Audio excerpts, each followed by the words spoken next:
এখানে আমি একটা ছাদের মধ্যে আছি, সেখান থেকেই আমি ভিডিও করছি বন্ধুরা। তো আজকে প্রচণ্ড রোদ আছে এবং আকাশের যে পজিশন দেখতে পাচ্ছি খুবই ভালো। প্রচণ্ড গরম পড়েছে।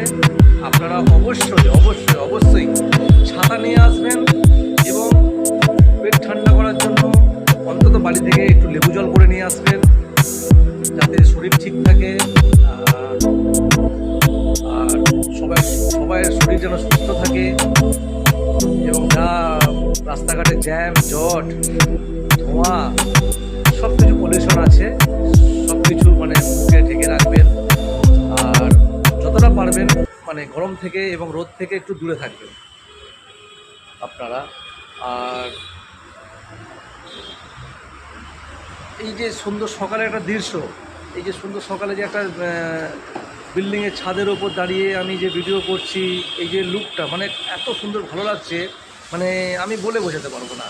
তো বন্ধুরা, সামনেই হাওড়া ব্রিজ আছে, সামনে হাওড়া ব্রিজ আছে, আপনি বুঝতে পারবেন না।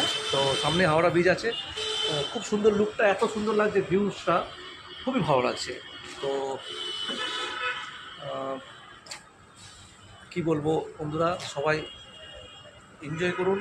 এবং আজকে স্যাটারডে আছে, যারা যা অফিসের মধ্যে আছেন, যারা যা সোমবার আসেন শনিবারে যায়, এই যেমন আমাদের এই একটা অফিসের মধ্যে একটা ভাই আসে কিশোরায় জজ বলে, সে সোমবার আসে, রবিবার যায়, শনিবার যায়। তো মোটামুটি ও সারা সপ্তাহ মোটামুটি নিজেই রান্না করে খায়। আর এত সুন্দর রান্নার টেস্ট মানে কি বলবো, বলে বোঝানো যাবে না। আজকেই তো উনি মানে করেছেন, ভাত করেছেন, ডাল করেছেন, সোয়াবিন আলুর ঝাল করেছেন। আমাকে দেখাচ্ছিল যে দাদা আমি আজকে এইগুলো করেছি।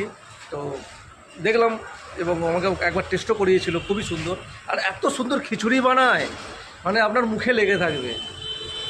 মানে খিচুড়ি মানে দোকানে যে আপনি কিনে খান এবং বাড়িতে রান্না করে, মানে সেটা মুখে লাগবে না। এ নিরামিষ, এমন সুন্দর নিরামিষ বানাবে খিচুড়িটা মানে আপনার মুখে লেগে থাকবে। আচ্ছা আচ্ছা, ভালো ভালো রেস্টুরেন্টে যে খাবার বানায়, মানে সেই খাবার যদি একে চাউমিনও বানাতে দেওয়া হয়, চাউমিনও খুব সুন্দর টেস্ট হবে। তো আমি সেই ভাইটাকে আমি একটাবার ডাকছি, কিশলয় এই একবার আসো এখানে তাড়াতাড়ি। আমি ওকে ডেকেছি, ও রান্না করছে হয়তো, ও জানি না আসতে পারবে কি না। তো একটু যত তাড়াতাড়ি আসতে পারবে তত ভালো হয়, মুখটা একটু দেখাও।